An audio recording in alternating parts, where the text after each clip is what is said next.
नमस्ते दोस्तों, स्वागत है आप सबका फिर से नए ब्लॉग में। दोस्तों, कैसे रही आप लोगों का दिन और कैसे मनाया आप सबने शीतलाष्टमी, कमेंट करके ज़रूर बताएं। दोस्तों, मेरा कल का दिन तो बहुत अच्छा गया था, लेकिन आज के दिन का जो शुरुआत है बहुत ही घटिया तरीके से हुआ है।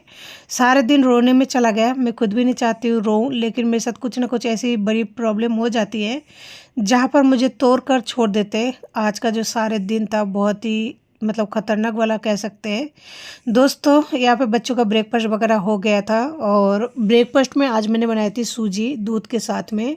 थोड़ा सा ड्राई फ्रूट को पीस कर डाला था, लेकिन छोटू को भी अच्छा नहीं लगा, सोनू को भी अच्छा नहीं लगा। बनाना मेरा बेकार गया है, बच्चा नहीं खाया है। कोई भी चीज़ अगर बच्चा नहीं खाते ना तो फिर अच्छा नहीं लगता, लेकिन क्या कर सकते हैं। बच्चों का तबीयत के बारे में क्या ही बोले, दिन ब दिन ना जाने कितना पतला होता जा रहा है। सोनू को लेके जाऊंगी डॉक्टर के पास में सोमवार के दिन, क्योंकि बीच में सैटरडे है और फिर संडे आ गया। तो संडे सैटरडे आप सभी को पता है, सैटरडे को हाफ डे होती है और संडे को फिर खुलते भी है, कई बार नहीं भी खुलता है। तो इसलिए सोमवार के दिन जाऊंगी। बच्चे यहाँ पर जिद कर रहे थे बाहर जाने के लिए, तो मैं सोच रही हूँ उन्हें सबसे पहले एक बार तैयार कर देती हूँ और उन्हें थोड़ा सा बाहर खेलने के लिए भेज देती हूँ।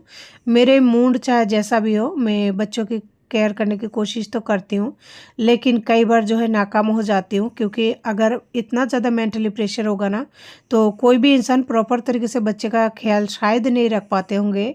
मैं तो नहीं रख पाती हूँ। जब बहुत ज़्यादा टूट जाती हूँ ना, तो बस इतना कर पाती हूँ, बच्चों के लिए खाना दे पाती हूँ और उसके अलावा कुछ भी नहीं कर पाती हूँ।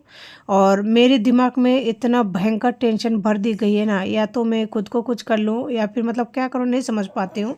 आप लोगों का कमेंट है ना, यानी एक कमेंट मुझे बहुत सारे रास्ता दिखाता है, मुझे जीने के लिए प्रेरणा देता है कि हाँ, आपको जीना है, बच्चों के लिए जीना है, आगे बढ़ना है और आपको ये सारी चीज़ करना है। आपको नहीं पता एक कमेंट का मतलब क्या होती है।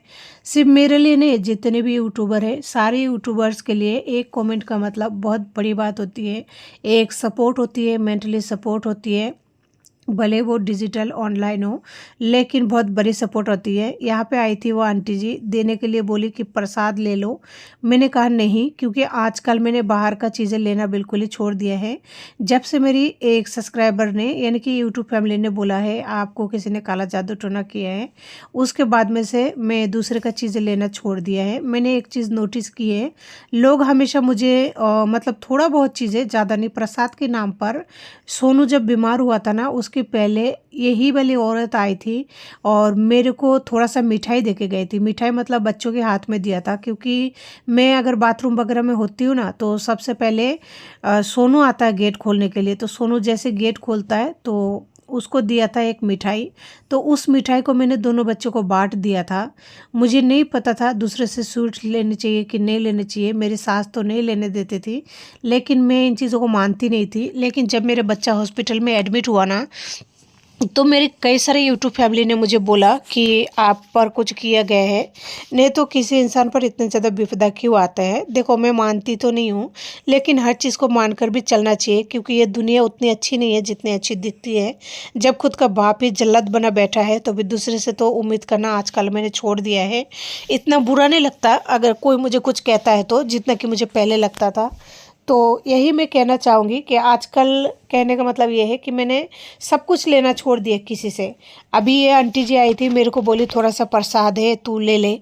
तो मैंने बोला कि नहीं, अभी बच्चे का जो है हेल्थ प्रॉब्लम है और बाहर की चीज़ें खाने के लिए मना किया है डॉक्टर ने। तो कहता है बाहर का चीज़ें थोड़ी ना है, ये तो प्रसाद है। तो मैंने उनको बोला नहीं, बाहर का कुछ भी नहीं, बस ये दलिया और सूजी वगैरह खाते हैं, तो इसको कुछ नहीं देती हूँ मैं। तो बोलता है कि ठीक है भाई, फिर किसी और को दे देती हूँ। मैंने ठीक है, आप देख लो जो भी आपको करना है, प्रसाद है, आपकी मर्जी, जैसा ठीक लगे आप वैसा करो। क्योंकि मुझे किसी से ना ही तो उलझना है, क्योंकि खुद के घर में माइंड में इतना ज़्यादा उलझन है ना, जहाँ पर मुझे समझ में नहीं आता कि मैं किससे उलझूँ या किस बात पर उलझूँ। और अगर मैं उलझ जाऊँगी तो सपोर्ट करने के लिए कौन है? कोई नहीं है। तो मैंने सब कुछ छोड़ दिया है। आजकल मेरी माँ की याद तो मुझे बहुत ज़्यादा आती है, लेकिन वही बात है, एक तरफा प्यार में हमेशा जो इंसान प्यार करता है उन्हें तकलीफ़ होती है। मैंने ये चीज़ नोटिस की है और मेरे साथ यही प्रॉब्लम है। तो मैं मेरी माँ को याद तो करती हूँ बहुत ज़्यादा, पहले भी याद करती थी, उनको याद करके रोती भी हूँ कि अब बुज़ुर्ग हो गए हैं और मेरे साथ में उनका ये वाला प्रॉब्लम चालू हो गई है। तो ना तो मैं उन्हें माफ़ कर पाती हूँ, ना ही मैं उनसे बात कर पाती हूँ। यानी दिल में जो है ना, अपनों की साथ ही एक लड़ाई है, खुद के साथ ही एक लड़ाई है, जहाँ पे मैं खुद नहीं समझ पाती हूँ कि कहाँ सही है, कहाँ गलत है। मुझे पता है मेरी माँ गलत है और मुझे ये भी पता है कि इस टाइम मुझे उनके साथ नहीं करना चाहिए। यानी मैं चारों तरफ से फँसी हुई हूँ, कहीं पे भी समझ नहीं आता, रास्ता ही नहीं दिखता है मुझे तो। तो दोस्तों फाइनली जो है मैंने आज उस आंटी को मना कर दिया है कि बच्चे को नहीं देना। शायद वो दूसरे दिन भी आएगी तो भी मैं मना ही कर दूँगी। क्योंकि थोड़ी-सी चीज़ के लिए मैं बच्चे की हेल्थ के साथ में और खिलवाड़ नहीं कर सकती, ना ही मैं खुद के घर के साथ और ज़्यादा खिलवाड़ कर सकती, क्योंकि मेरी तरफ से मैं अपने पति से बहुत ज़्यादा प्यार करती थी, लेकिन उन्होंने कभी प्यार किया ही नहीं था। उसमें तो उनका गलती नहीं है, लेकिन मैं अपने बच्चों को सेव करने की, बड़े करने की ज़रूर कोशिश करूँगी। बस मेरी तबीयत को लेकर मैं थोड़ा परेशान रहती हूँ। नहीं तो जो होता है दुनिया में होते रहने दो, कोई दिक्कत नहीं है, क्योंकि जो लोग प्यार नहीं करते ना, तो उन लोगों से दूर रहना ही बेहतर है, चाहे वो मेरा माँ क्यों ना हो। हाँ, मुझे इस बात को समझने के लिए 30 साल लग गया मेरी माँ को समझने के लिए, लेकिन अब समझ में आ गई ना, तो बस बुरा तो लगता है, दिल में महसूस होती है माँ के लिए बहुत ज़्यादा दर्द। कई बार अकेले में रोती भी हूँ, बच्चे जब घर पे नहीं होते तो बच्चे बाहर जा चुके हैं। मैं यहाँ पे सोच रही हूँ बाल बा लेती हूँ, क्योंकि जब बच्चे बाहर होते हैं ना तो मैं अंदर नहीं होती हूँ, या तो बालकनी में होती हूँ या फिर मैं वही जगह चले जाती हूँ जहाँ पे बच्चे खेलते हैं, क्योंकि नज़र रखना बहुत ज़्यादा ज़रूरी है। मेरे बच्चों पर ना जाने लोगों की कैसे कैसे नज़र है, क्योंकि लोग देखते हैं ये लोग अकेले हैं, इसके बाप तो है नहीं, और ना ही इनका कोई रिश्तेदार आता जाता है, ना ही कोई है। तो इंसान का क्या फिर ऐसा लग जाता है कि इनका कोई नहीं है, इनको कोई कुछ भी कर सकता है। और यही हकीकत है, हर लोग तैयार रहते हैं हमें टॉर्चर करने के लिए। बस इस टाइम तो टॉर्चर दुनिया का जितना सहना है सह रही हूँ, क्योंकि मेरे पास कोई रास्ता नहीं है बाहर जाने का। बाहर का मतलब ना तो इस रूम को छोड़ने का मेरे पास कोई ऑप्शन है। यहाँ से अगर मैं कहीं और जाती हूँ तो मेन वजह होती है पैसा। वो सिर्फ मेरे लिए नहीं, हर औरत के लिए, हर इंसान के लिए पैसा अगर वो होती है तो फिर अब तक मैं कब का छोड़ चुकी होती है ये जगह। लेकिन पैसा नहीं होने की वजह से अभी तक मैं यहीं पे टिकी हुई हूँ बच्चों को लेकर। और इस घर में ना सच कहूँ तो मेरा मन बिल्कुल नहीं लगता। चारों तरफ उस आदमी की बहुत सारे गंदे चीज़ें नज़र आती है। उन्होंने किस तरह से मुझे टॉर्चर किया, कब मुझे क्या बात बोला, कौन सी बात उन्होंने मुझे इस तरीके से बोला था, वो सारी चीज़ें मुझे याद आती हैं। तो इस घर को जो है चार दीवारी ऐसा लगता है मुझे काटने को दौड़ता है। यहाँ रहने का बिल्कुल ही मन नहीं है, लेकिन फिर भी मन मार के और बच्चों की तरफ देख के रह रही हूँ, क्योंकि अगर मैं जगह चेंज करती हूँ ना तो किराए के मकान एक तो सिंगल को मिलती नहीं है, और अगर मिल भी जाती है ना तो 24 घंटा तेरे बच्चे ने ये किया, इतनी रात को आना नहीं है, इतनी रात को जाना नहीं है। किराए के मकान में जो भी लोग रहते हैं उनको पता है कितना ज़्यादा परेशानी होती है। और अकेले औरत अगर रहती है ना तो उन पर किराए का जो मकान मालिक जो होता है पूरी तरह से ऐसा बस चले तो उनका मतलब कब्जा कर ले। ये चीज़ मैंने महसूस की हुई है, मेरी देखी हुई है। तो इसलिए मेरा जाने का मन नहीं करता यहाँ से, सच कहूँ तो। लेकिन अगर पर्सनल में बना पाती तो ज़रूर चल जाती, लेकिन इस टाइम तो बिल्कुल ही नहीं हो पाएगा, क्योंकि इस टाइम एक सोनू का हेल्थ की वजह से हर चीज़ मेरा थोड़ा परेशानी में चल रही है। आशा करती हूँ आने वाले दिनों में सब सही होगा। आज मुझे जितना समझ आ चुका है ना, काश ये समझ अगर मुझे 5-6 साल पहले भी आ जाता ना तो शायद बहुत सारी चीज़ों को गड़बड़ होने से मैं बचा सकती थी। लेकिन वही कहते हैं ना, इंसान को जब तक पर्सनल ठोकर नहीं लगती है ना तब तक इंसान नहीं सुधरता है, तब तक इंसान को समझ में नहीं आता है। तो मैं यहाँ पे शेयर कर रही हूँ आप लोगों को थोड़ा सा, कल रात को मैंने क्या क्या मतलब बनाई थी, क्योंकि कंप्लीट तरीके से मैंने शेयर नहीं कर पाई थी क्योंकि बहुत ज़्यादा रात हो गई थी इस वजह से। तो यहाँ पे मैंने बनाई थी पूड़ी, देखिए कितना पूड़ी पूड़ी कचौड़ी की तरह जो है पूड़ियाँ लग रही थी। और यहाँ पे थोड़ा सा चावल बना लिया ताकि बच्चों को अगर पूड़ी नहीं खानी होगी तो ये चावल खा लेंगे। कई बार सोनू पूरी खाना पसंद नहीं करता है और बच्चों का मूड है, क्या पता क्या खाए क्या नहीं। यहाँ पे बनाया मैंने फूल गोभी और मटर की सब्जी बिना लहसुन प्याज के। और पूरियाँ जो है काफ़ी है और बाकी आटा रख दूँगी। यहाँ पे बनी हुई है रोटी, इन रोटी में से एक भी रोटी बच्चों को नहीं जाएगा।